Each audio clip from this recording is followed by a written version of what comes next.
Welcome. Thank you guys for coming out on this cold day. I'm Elliott, Visconsi. I know a lot of you, in fact, so thank you for coming.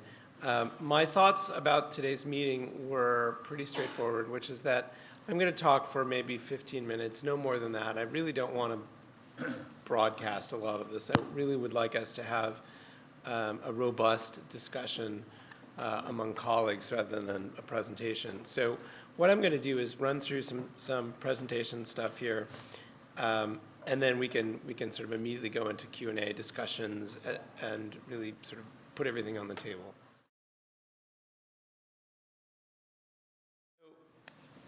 One of the things that I want to just sort of give you a preamble is that the Faculty Digital Strategy Committee, of which there are many members here in this room already, we've met a couple of times, several times during the term, and we've been working on various research projects in subcommittees and so forth. And one of the things that we know is that it's really important to begin or continue creating a common vocabulary around online learning on campus, so that when we are talking about MOOCs or what have you, we all have a shared set of references. So I have up here this very sort of straightforward definition of online learning, which is to say educational content, tools, and strategies accessed by students on a computer or mobile device. Online learning is not the same thing as fully online courses, a very different sort of thing, a course versus an online tool or a strategy you use with digital assets. And does not necessarily need to imply remote or distributed students' involvement by the general public, broadcasting for enrichment purposes, and so forth. So things like MOOCs are one subset of what we're talking about. A couple of statements, I guess I would say. The first is that it is often the case that people worry about cannibalizing or eroding the bond between faculty and students through online tools, and I just want to say again that that is not at all interesting to me or to anyone that I've spoken to, and that we see these as tools and strategies which will help enhance or continue to deepen the relationship between faculty and students at a leading residential university. So we have a model that is very much about enhancing the work that we all do together and giving our students, unlocking our creativity and giving our students the best possible experience. So that's one thing I just want to say, and I think that we should always remember, as we're talking about this general area, we should always try to understand what we're trying to achieve here at Notre Dame for our students and for our colleagues, faculty and students, and so forth, right?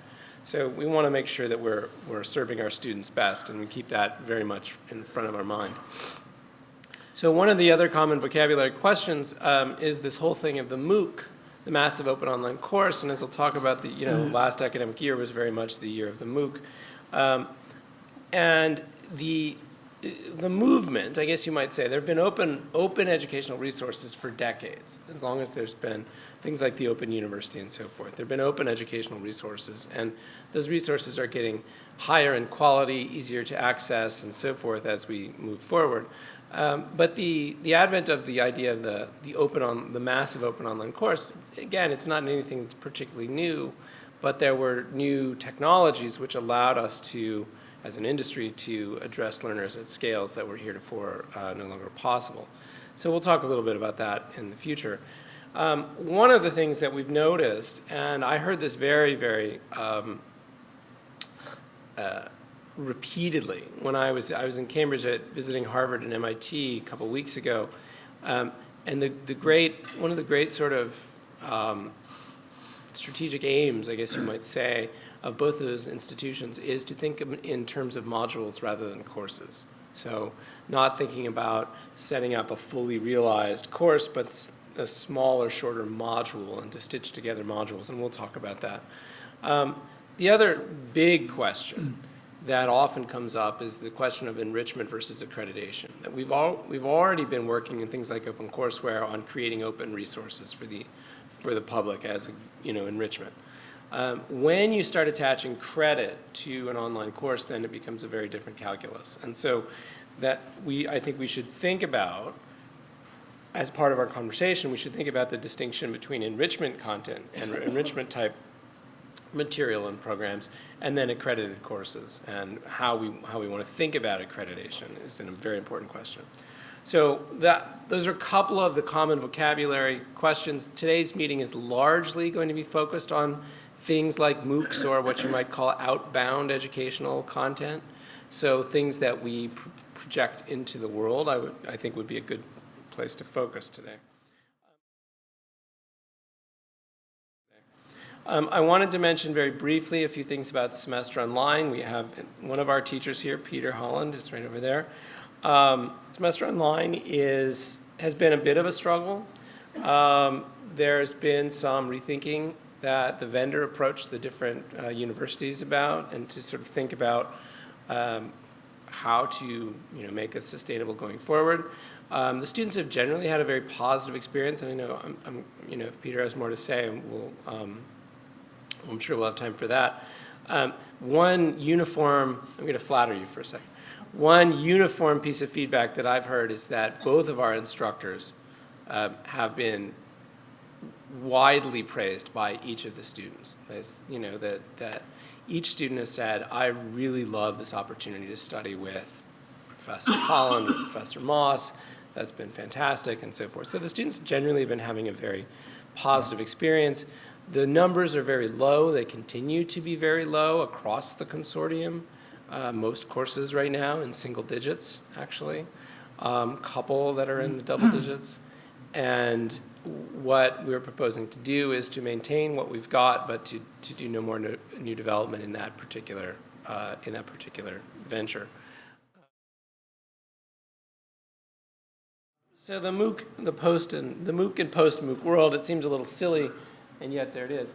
It seems a little silly to talk about the post-MOOC world, and yet that is already a term of art we've heard used before.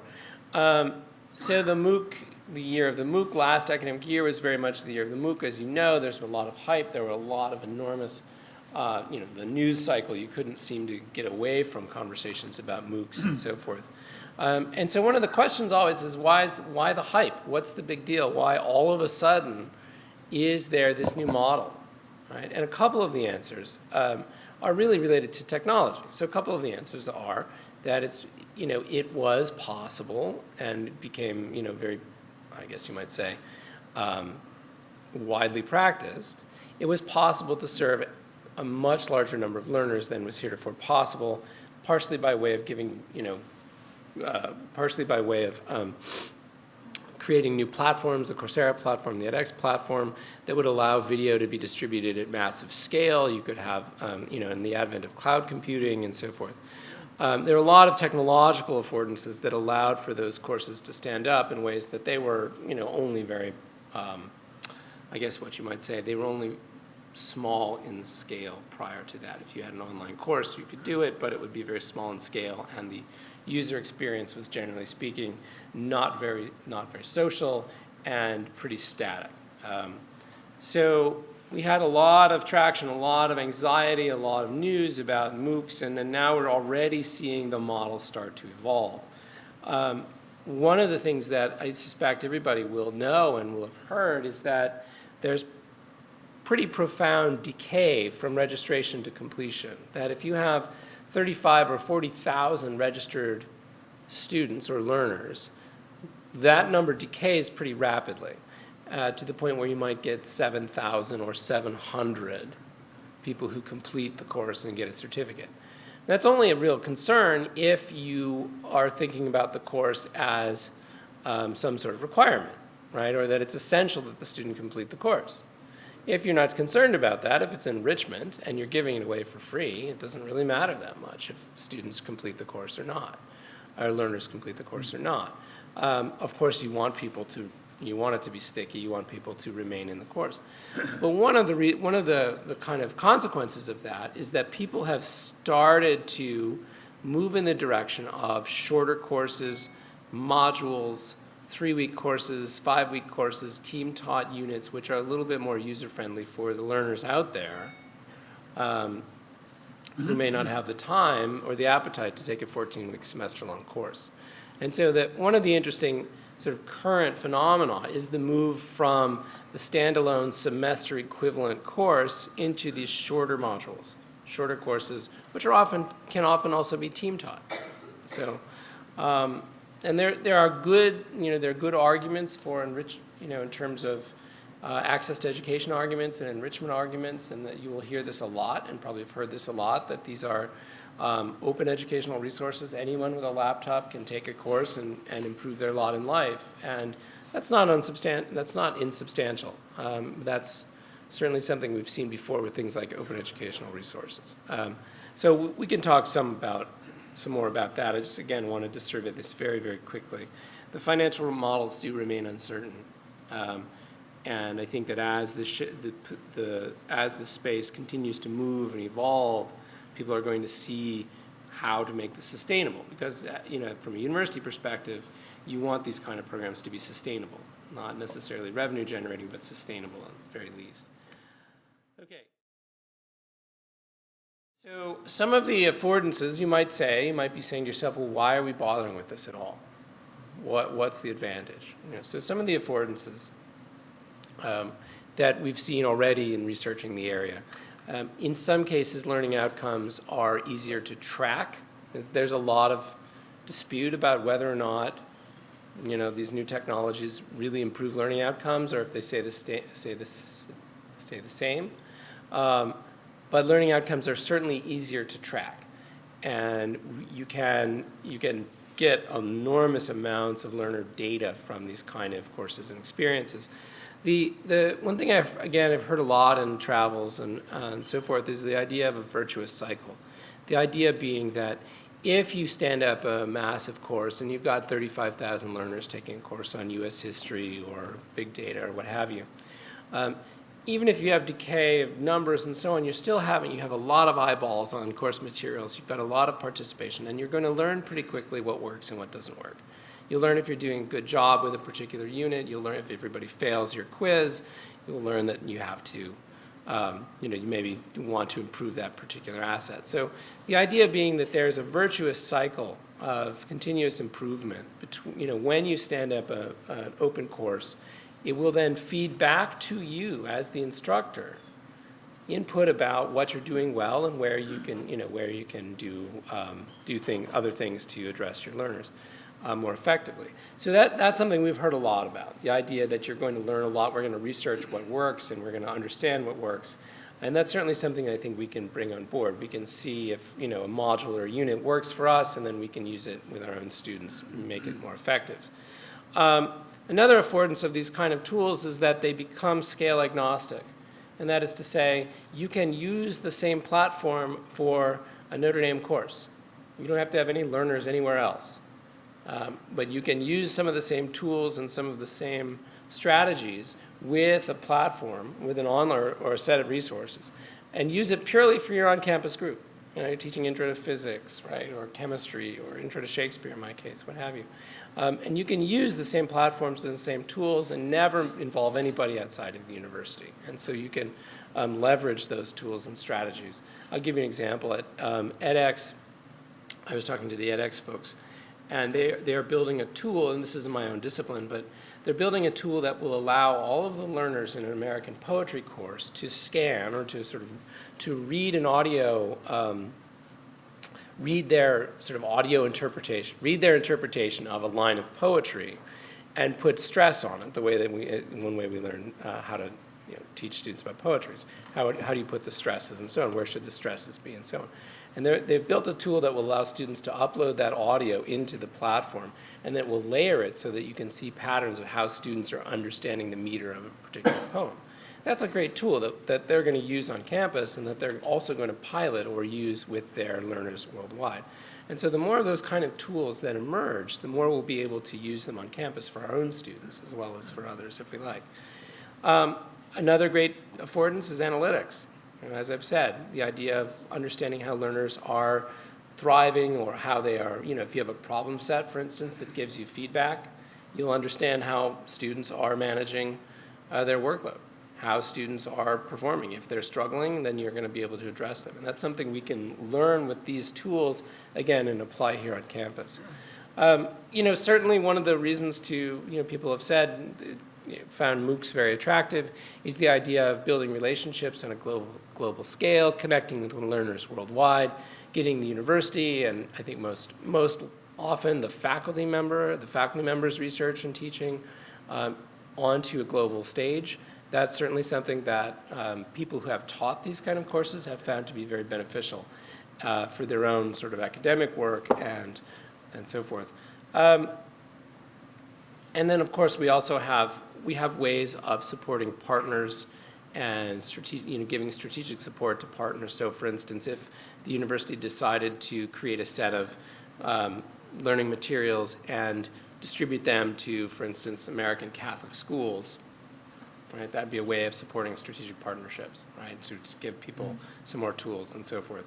So there's a lot of positives, I guess you might say.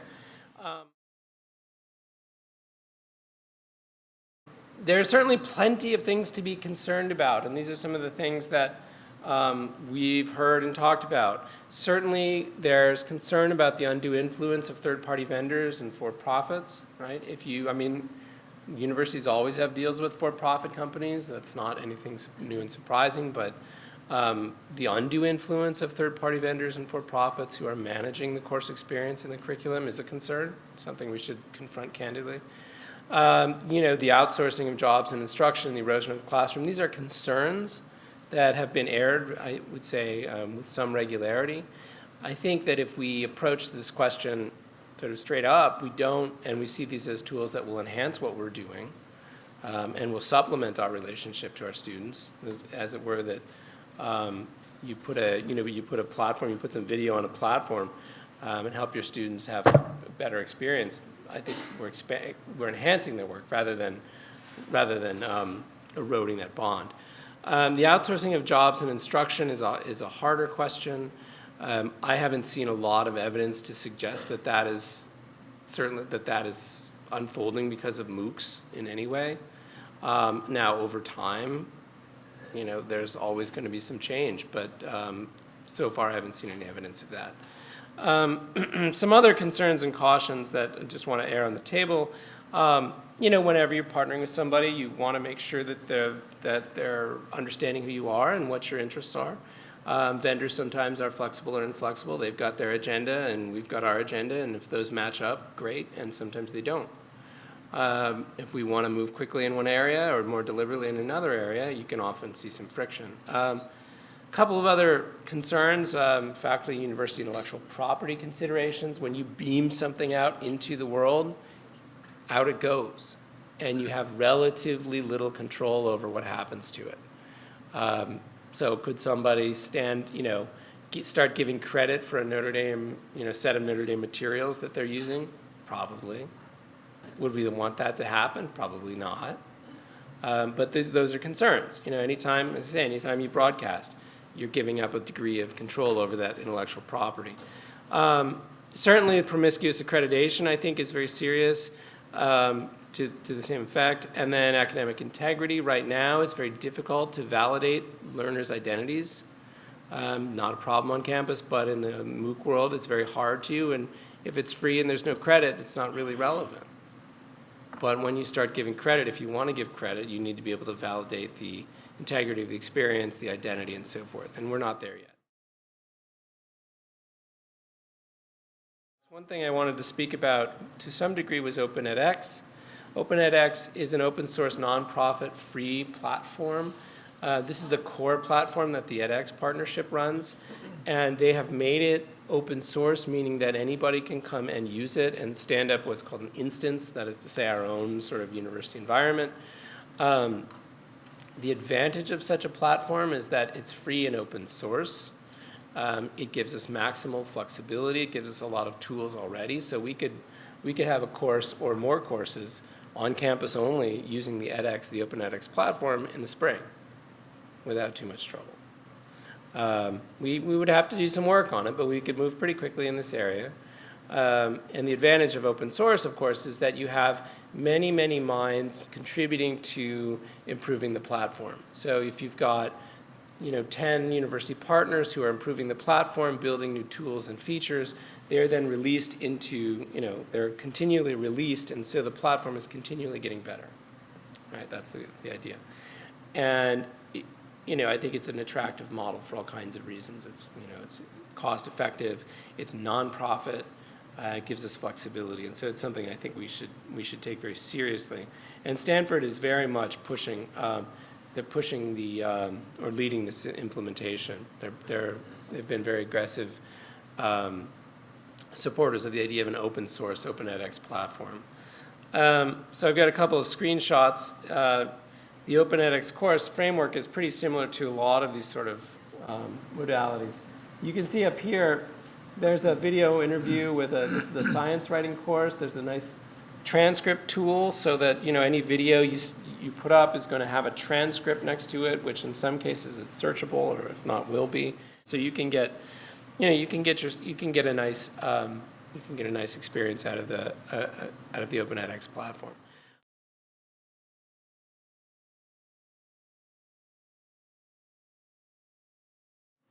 So a couple of other things that we've learned, practices elsewhere.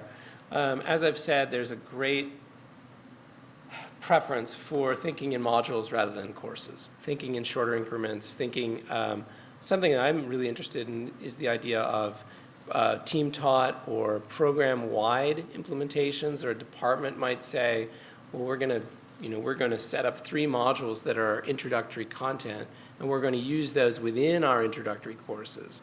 And so we'll get our subject matter experts to do a couple weeks on topic X, topic Y, topic Z, and then it becomes something like a multimedia digital textbook that we would then use in our courses, right? That's something that seems to be a practice. That was especially true at Harvard and MIT, where there was a really strong preference for modules and departments creating modules. The advantage of that, of course, is that you take a little bit of the risk off of one faculty member's shoulders. All right, you say you've only got, you have to create 2 weeks worth of content or 3 weeks worth of content, not a whole course, and so on. Another practice elsewhere that we've seen are hybrid graduate degrees, such like the executive MBA, where there's an online component and then there's an on-campus component. Very interesting. We can talk about that if you guys are interested.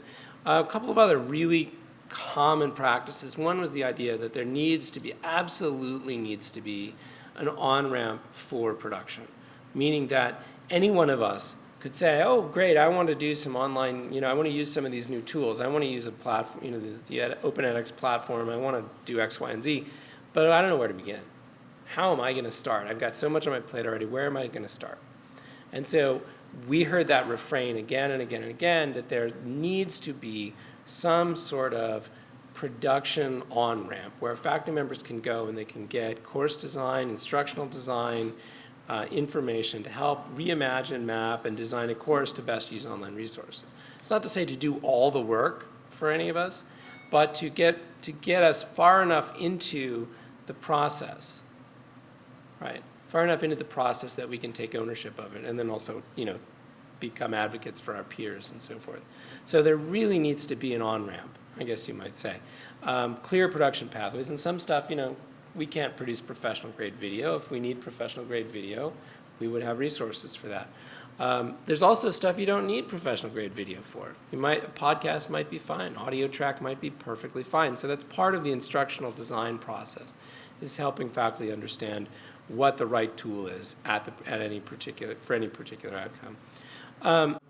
One other thing that we saw particularly at Stanford was the idea of having some vetted platforms and partnerships to ensure quality control, so that you would see, let's say at Stanford, they have 3 vendors that they use for online learning type assets: Open edX, Coursera, and NovoEd.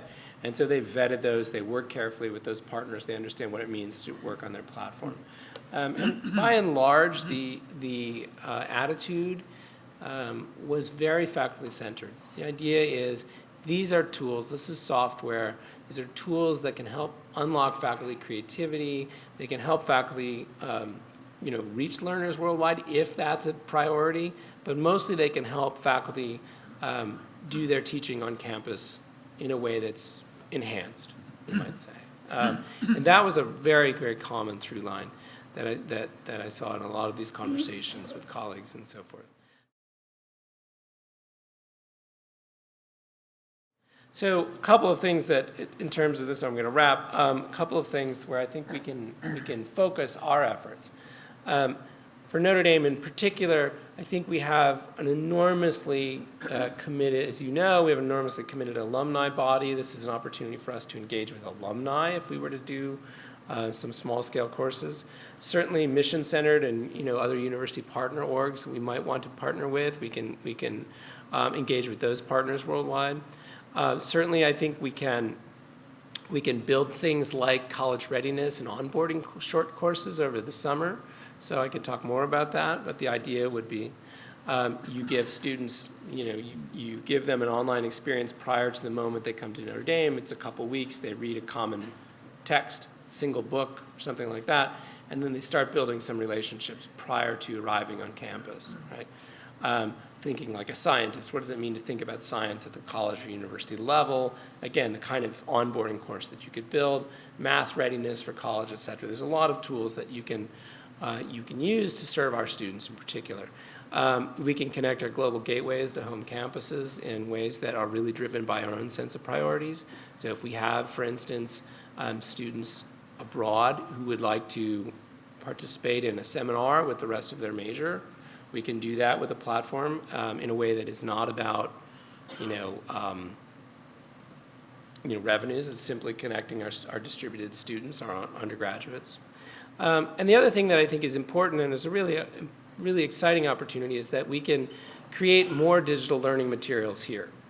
That is, we can create more custom-built textbooks and digital resources here rather than having our students purchase a $180 printed textbook or what have you. And that's one way we can lower the out-of-pocket cost to students. The more digital learning materials we create, the more likely we are to use those materials 100%, and the lower the cost can be, right? I mean, so I did this myself last term. I had instead of $180 worth of First Amendment textbooks, I created sort of an iBook, a free resource for my students, and gave it to them for free. They paid for the device, but they got everything, all their course content for free. So that cuts some of their out-of-pocket costs, right?